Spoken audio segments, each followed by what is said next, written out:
And welcome back to another episode of Geek Centurions. It's your boy Eli and Joey. We are Hey. here to give our in-depth review. Well, no, I wouldn't say in-depth, but really quick a review, really, and a quick discussion of the newest Marvel film to come out, which is Shang Chi and the Legend of the Ten Rings. And well, there's a lot to talk about from not only from our review, but also this being like the first all Asian cast for a superhero film for a Asian superhero. It's a pretty big first for the Marvel brand, right? First, For a character I know nothing about. Shang Chi, I believe, is just has always been sort of like one of those characters that, Is there? like not a lot of people have ever really talked about. I think I'm with you in terms of like I don't know much of the character going into the movie. Mm-hmm. So that was it's kind of like reminiscent of the Guardians of the Galaxy in a way. Mm-hmm. Uh, in terms Because of, there's like we know nothing of the Guardians of the Galaxy. What I do know probably isn't going to be what I see in the movie, which, to be fair, that is this film because like Shang Chi came out. I want to say around the same time as Iron Fist because they were both made around the whole like Asian invasion kind of stuff. You know, the kung fu movies and all that stuff. Because Shang Chi was really based off of was heavily inspired by Bruce Lee. You can even see it in like older comics and a lot of interesting decisions that were made for Shang Chi at the time. That listen nowadays ain't gonna slide. definitely. Now it was a different time, where you were allowed to do stuff like that. And like no one wanted to say like, hey, it probably wasn't Stan, but I'll just use Stan. Hey Stan, I don't think this is such a good idea. I was like, it's the 1960s. Let it slide. Yeah, probably for now. But For now. this is definitely a Marvel movie that truly sort of goes a little bit above and beyond in terms of, I guess, its comic book source, Mm-hmm. because I think it does a lot. The only thing I knew going in for a little bit is that they did sort of like I think change Shang-Chi's backstory a little bit, Yeah. where in this movie, Shang-Chi's father is the Mandarin. Well, he doesn't go by the Mandarin technically, but he is. He's basically the Mandarin. He just Yeah. doesn't use the name. Yeah, because in the comics, he's This is how much I actually know Shang-Chi. By the way, you might hear us like pronouncing the name differently, but that's because like it's not our native language. Or sorry. So, Well, I'm just gonna say how I think it's pronounced. technically, they already. I'll say this in the movie. They do take time to say like, no, this is how it's pronounced. Yeah, but like I ain't got time to learn. It was just, what do you mean? It was like that quick and simple. Yeah, I almost forgot it almost immediately. I get like on the way back from watching this movie, I was like Shang-Chi, yeah. All right, sure. Like I don't blame you because even they make fun of the fact of the pronunciation, Yeah. which is I'll say this right now, as someone whose name has been mispronounced so many times, I don't fault them and I don't fault anyone for mispronouncing my name. I'm not gonna say my full name out loud because like no one's gonna pronounce it right unless you're someone brown like me. But aside from that, you've seen people mispronounce my name. Yeah, no, I have that too, even though like my full name is a pretty standard name, but because of the way it's spelled, slight change. Slight change. People are just like, "Wait, is this how you pronounce it?" It's like, God damn it. Yeah. But regardless, yes, Shang-Chi. Shang-Chi, yeah. Yes. It's very sort of martial. It's a very martial arts inspired movie.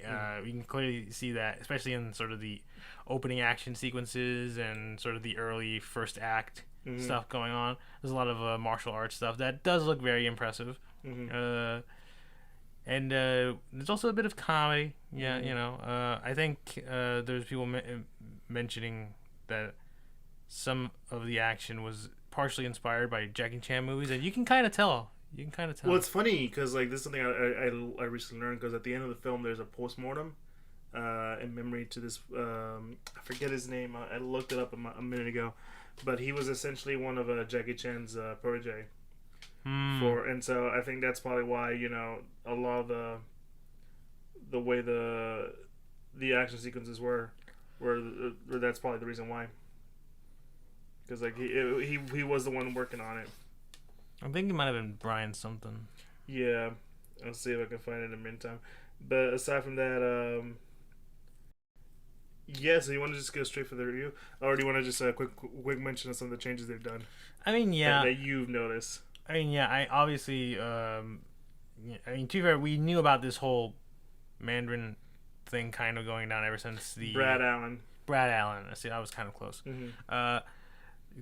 Since the short with Trevor, in Iron Man 3 Blu-ray short with him being broken out of prison because the one dude interviewing was like, my boss wants to know why you were using his name or something like that. So we knew that the real Mandarin, essentially, even though in this movie he doesn't really go by that name, he's been around more or less. And here we get to see him in sort of more or less a full fashion. And I think also one of the other changes from his character are the 10 rings themselves, which I believe in the comics has always been like actual like rings he would have on his fingers. Yeah. They would have like various different properties and abilities. Here they're more or less these mystical rings that he has around his arms that allow him to like do some pretty interesting techniques, like shoot them out and like it's stuff that you see in the trailer. Yeah, there's a lot of like sort of enemy manipulation, stuff like that. So that's sort of another change here, obviously. And I'm pretty sure that's probably, at least as far as I know, because like the Mandarin's always been sort of like a very interesting character in the Marvel universe because he originally was like a Fu Manchu, very racially insensitive. It's funny you should say Fu Manchu. Yeah, racially insensitive character for Iron Man to fight. But over time, they've had to sort of like introduce him, update him, and try to like sort of make him a bit more palatable. And here I think they've done a pretty decent job at it. Yeah, no, it's even funnier because when you mentioned Mandarin being like originally a Fu Manchu kind of character, Shang-Chi's a real father because as we said, they changed it to be the Mandarin, which sure that's cool. His real father was Fu Manchu. Oh, okay. Yeah, Marvel owned the rights to the Fu Manchu character. Yeah, that's and they made him Shang-Chi's dad. Yeah, that's a no-no, yeah. Especially nowadays.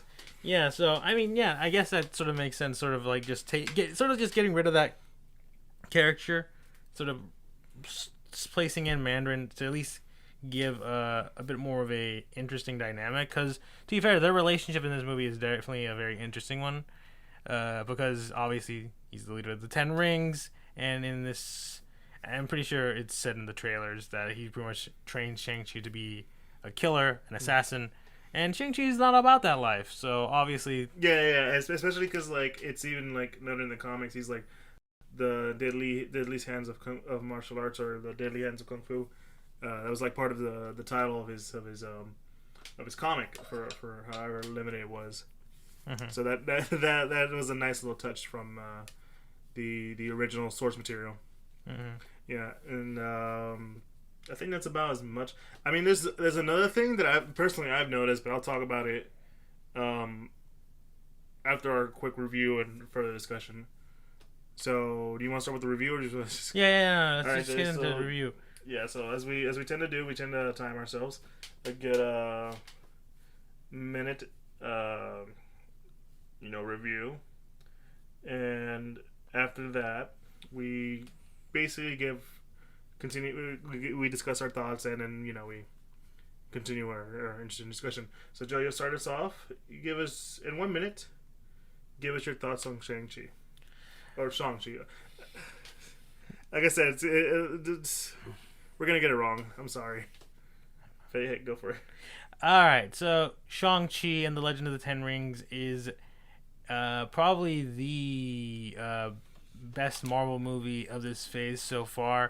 It really sort of goes in different directions. It definitely embraces a lot of its Asian inspiration. We get to see a lot of that. Action, I think I mentioned before, very solid. The martial arts stuff. And there's even like a little bit of a crazy third act shenanigans going on, which do look nice. Comedy wise, standard Marvel comedy. Although it doesn't seem like it's too forced here, especially with Aquafina, who's known for comedy stuff. She's very tempered. But regardless, Shang-Chi and the Legend of the Ten Rings, I think, is probably the first step in sort of the new sort of look of Marvel and their new movies. Perfect. Exactly a minute. All right. Hey, there you go. Hey. All right. You didn't give your rating, but I guess we'll give that afterwards, or you want to give it now? I mean, okay. So, I guess for my rating, I would probably put this up as a 9 out of 10. Like, oh yeah. Yeah, it just like I think it's really like one of the better Marvel movies we got in recent years. It's definitely really good. All right, it's good old Eli's turn. So Shang-Chi and the Legend of the Ten Rings is, as Joe has put it, and as many people have put it, it's one of the better Marvel films. It's everything you would want to see Marvel moving forward in their next phase of films. Strong characters, strong some strong stories there.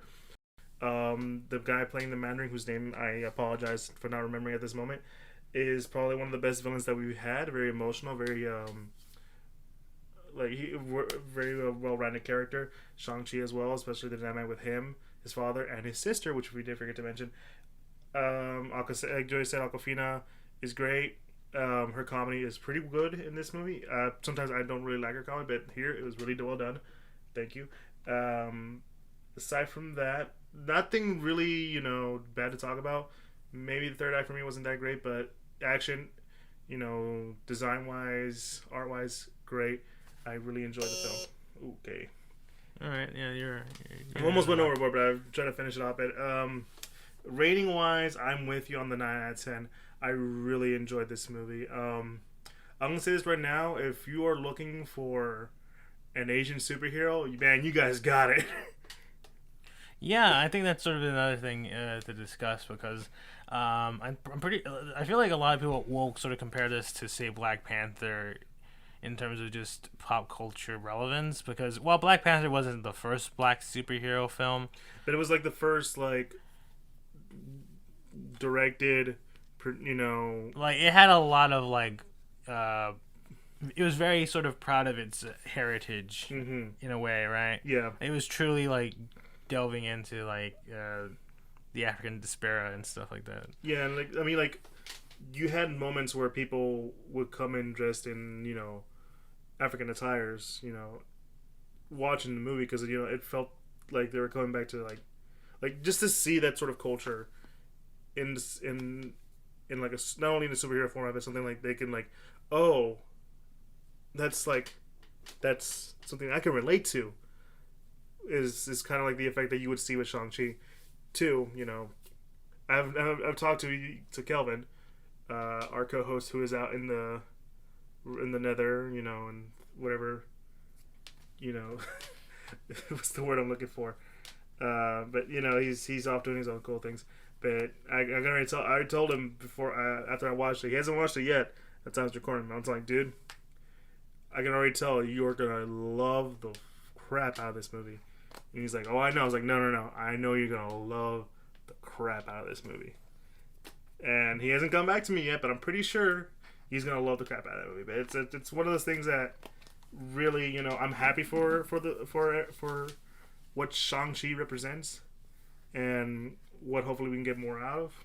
Mm-hmm. Especially since they do a good job of setting up maybe some future stuff with Shang-Chi. Yeah. Because they do at least seem to set up some stuff for that whole franchise in the end credits. But we won't talk about that. That's a bit spoilery. But yeah, I see this as like, because I can't really think off the top of my head many like an Asian superhero movie in recent years. Mm-hmm. Like the last time I can probably think of is maybe the Green Hornet. But it's weird because like you say Green Hornet, but the first thing I thought of was Seth Rogen.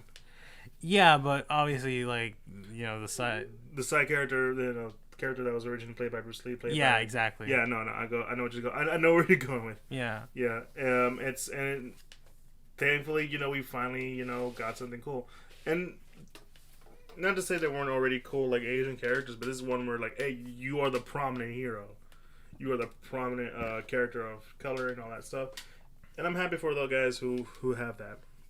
Hopefully, we get our own. Yeah, I mean, if there's anything to go by with Marvel, there is the Robbie Reyes Ghost Rider who has appeared in the Agents of S.H.I.E.L.D. show, but it's still very iffy whether Marvel, the MCU, when they want to add him to the movie side. Yeah, we might get America Chavez, which I'm not against, but I'm like, I kind of wanted to be Robbie. Yeah, it's a very sort of I guess interesting experience for that. Yeah. But yeah, Shang Chi. I think we can talk a little bit about sort of I guess for me, probably one of the things I didn't mention in my little 1 minute review. I think the only negatives for me from this movie, was I think some of the visuals. Oh yeah. There are just moments where the CGI just did not like click well with the backgrounds. Yeah, there are definitely some moments. I think there's a scene in the beginning where a car falls down off a cliff, and it in the forest and it just looks very sort of like not rendered well. Like it looks very sort of I guess early PlayStation 3 graphics. Jesus. It just kind of looked like that. At least you didn't say PlayStation 2 or PlayStation 1. Yeah, I mean PS3 graphics still kind of hold up in some regards, but I mean it just looked very off compared to the rest of the scene. Mm-hmm. And I think that was the most egregious one for me. Because for the most part, especially in the final battle, it didn't like the CG was all right for the most part, but there are definitely moments where it's like, they probably could have spent more time on that. But I do think partially the reason for that may just be, just the current situation. A lot of other stuff going on. Yeah, like the current state of the world at the moment, and that's potentially might have hampered some of the post production, because I'm pretty sure Shang Chi had finished filming right before the pandemic hit. Mm-hmm. So I could be wrong, on that, but yeah, because it's either that or it was probably a budget thing. But at the same time, I'm not 100% sure, because I don't know. It's kind of weird, because obviously, not to make another comparison to Black Panther, but Black Panther had a little bit of a weird CG stuff going on, especially in the third act. Well, the rhinos, and also a good chunk of the fight between T'Challa and Killmonger, right, when they're in their Black Panther suits. And their CG fighting looked a little off, but yeah, here I think it's only in some shots, but for the most part, I think the CG was all right. It definitely feels like there should have been some more time in the oven to help with those CG effects and stuff, but. I'm only assuming it's because of the state of the world at the moment, that potentially they just knew that they didn't really have much time to just finish that, and they had to get the movie out. So yeah, I could see that. Yeah, I mean, if we're talking about like any negatives, for me, yeah, it's partly some of the visuals were just a little distracting for me, especially within the third act. There's just the big fight, and it gets a little disorienting for me personally at first. So I can honestly say that. But it didn't hamper my enjoyment of the film. I think it is like one of their stronger films. Um, I guess I can talk about one issue that I personally had with, well, not it personally, but it's like something I noticed in in Shang Chi, especially relating to another property from Marvel that was a little controversial, to say the least. Well, I mean, it was controversial at the when it was coming out because of various things. Mm-hmm.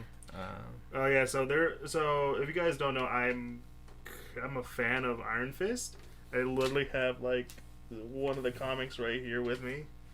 The Immortal Iron Fist book. Yeah, volume one, kind of stuff.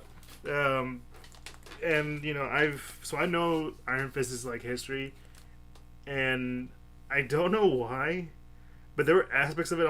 I'm getting some weird Iron Fist vibes, and I talked to you about this, about like, are you getting in a weird Iron Fist vibe too? It's again, it's probably because we don't know that much of Shang Chi, but like, I don't know. I just got some Iron Fist vibes. yeah, and potentially might share a little bit of similarities because yeah, they were probably created around the same time, but and probably share a lot of that sort of martial arts aspects to them.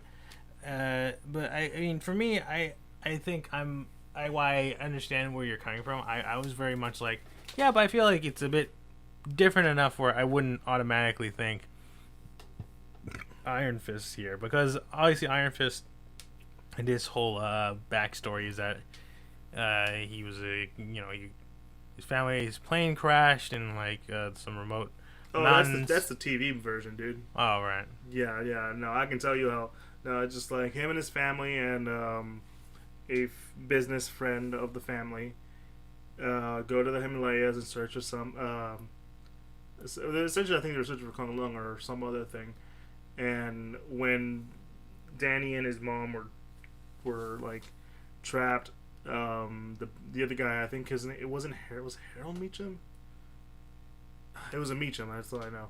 He sabotaged Danny Rand's dad and killed him because he wanted not only he wanted not only the company, but he also wanted he's also in love with Danny's mom, and obviously his mom was like, "No, screw you! You killed my husband. Yeah. I'm running away." He's like, "No, no, I love you," and that kind of stuff. He starts chasing her, and they get lost in the snowstorm, and they find Kung Lun. But as they're running away from Meacham, there's a pack of hungry wolves after them, and it didn't look like they were gonna make it. So Danny's mom was like, "Go, go! I'll distract the wolves, and by distract I mean I'm gonna yeet myself to the hungry wolves as they eat me alive." Yeah, that seems prime fodder for a superhero origin story. Oh no, yeah, it's one of the things where I'm like, I get why you changed that for the show, but I'm like, all I'm saying is I've been pretty cool to see some woman like throw herself at some hungry wolves. I mean, I'm actually kind of surprised Netflix didn't do that, considering the repertoire of the Netflix Marvel shows being dark and gritty. Yeah. But yeah, but either way, I feel like Iron Fist themselves. I think my point was being that Iron Fist himself has a lot of different things differentiating himself from Shang-Chi, and like, I don't know. I just think while I can see some of that similarities, I don't think it was on purpose. No, I'm not saying it was on purpose or anything, but just like it in my mind, it was a little weird and it's probably just me. I saw like a lot of I saw things that reminded me of like Iron Fist, specifically like some of the stuff involving Shang-Chi's mom. As because there's a thing about her and what her whole role is, and it's just like, oh, yeah, I can kind of see, and then there's this, and I'm like, oh yeah, that also reminds me, and I'm like, man, I would find it very cool if Iron Fist showed up out of nowhere, and be like, I'm here to help Shang-Chi, and he's like, they're teaming up and fighting all these bad guys. I would love that, but this is a Shang-Chi movie. It's his time. Yeah, who knows? Maybe if once again, if Marvel actually it wants to do something with the Netflix shows and trying to incorporate them into the MCU somehow, maybe that's sort of Iron Fist's way in. Maybe in the sense of a redemption, if you will. Yeah, maybe in another Shang-Chi movie, we maybe he does meet up with Iron Fist for a little bit. Who knows? They team up to fight in the tournament for the 7 heavenly cities. Who knows? Pretty badass book. Yeah, I mean, like it's just. I mean, I feel like even though I'm comparing it, I feel like there's still gonna be some people out there being like, yeah, this surely cleans the slate of Iron Fist because that show was pretty bad.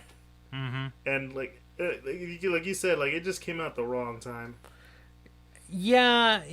And I granted a lot of the backlash to Iron Fist I think was partially just due to the fact that a lot of people just didn't really know Iron Fist that well. But heck, I just explained the origin to you, and you're like, the fuck? Yeah.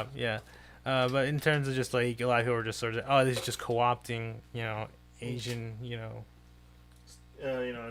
culture and that stuff, and yeah, he's a white savior kind of thing. And obviously, like since you're an expert here, that's more or less not the case with no. That's Iron Fist. I mean, I can honestly say that was always very surface level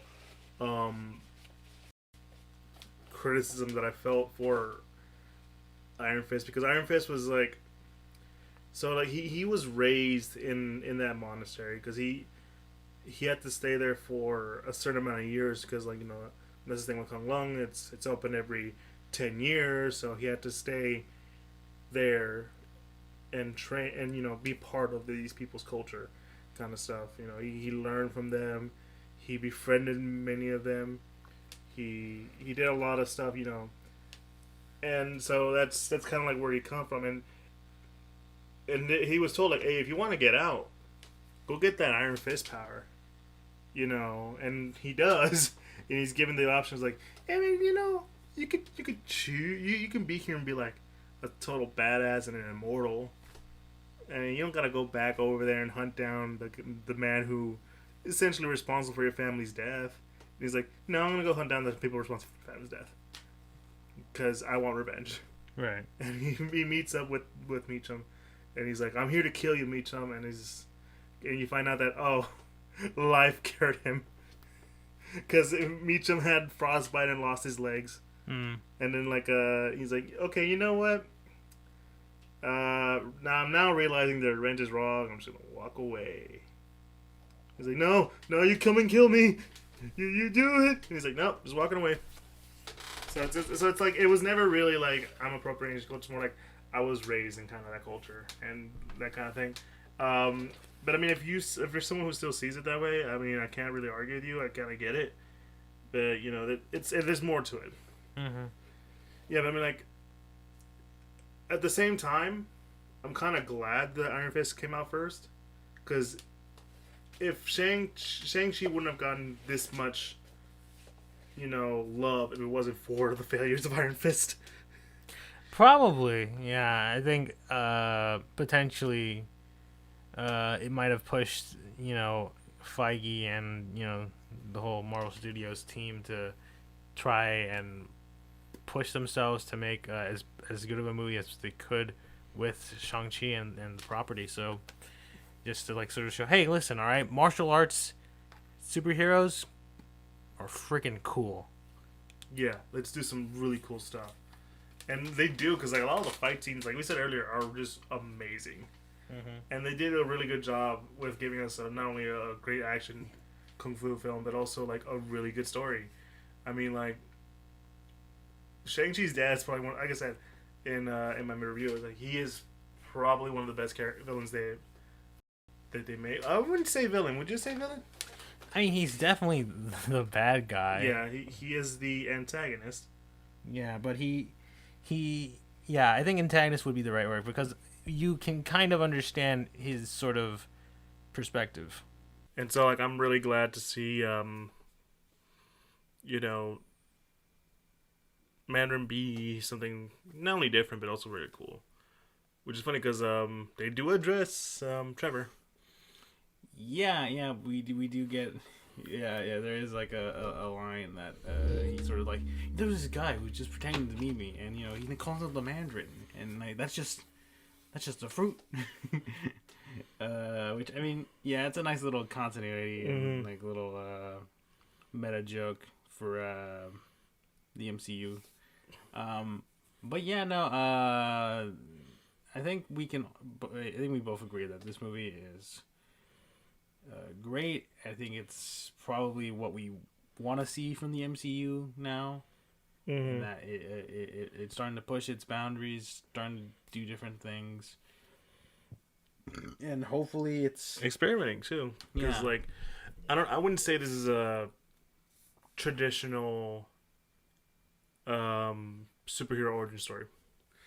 No, not necessarily, because again, Shang Chi was raised to be an assassin, and he decided to like, not want to be part of that life, and just went off and just sort of, became like a valet parking dude. So there's a lot of interesting things they do to switch up the the origin story, if you will. But yeah, this is just a really good movie, and hopefully we keep going up forward with Eternals and then Spider-Man. Yeah, Spider-Man, and pretty much all the other Marvel movies to come. I mean, it's one of those things where, I think you said it. I don't know if you said it earlier, but you said it on our way back from the movie theater. Is that Black Widow was the? I think we both agree it was a very solid film. Was the sort of us getting back to to form. Yeah, I think I mentioned this in the Black Widow review too. That Black Widow itself was very much a sort of like a return to form, a little bit like a little palate cleanser, just sort of like this is our standard. This is a standard MCU film, and that's sort of like, okay, here's what we had before. And I think Shang-Chi and soon Eternals and, further stuff coming down the line in terms of the movies is like, okay, here's what we really are trying to do. Here's some ideas that we have that we might try, and some stuff that we're like, let's experiment and just like do some really cool stuff. Because really, like, you can kind of argue, especially for the past phases, that they kind of played it safe in some of them. With while others being more like, no, let's just do this. Like, Guardians didn't play it safe. Yeah, and it's regarded as one of the better films. Same thing with Thor Ragnarok, and thankfully we have that with this. Even with Captain America 2 and like Infinity War, maybe not Endgame, maybe because I always feel like that was more of a good last episode. Yeah, it's a big finale, so you want to do all these things, right? We'll also set up other things. They do address some of that stuff too. It's funny, but hopefully we'll see more from Shang-Chi. I think I said it before. All the cast members are great. Simu Liu, I think I said his name right. Apologize again. It did a great job as Shang-Chi. The actor who played the Mandarin was also awesome. Gwynfina, who I'm not usually a fan of, but I will admit when she's good, she's good, and she is really good in this. Yeah, and along with everyone else.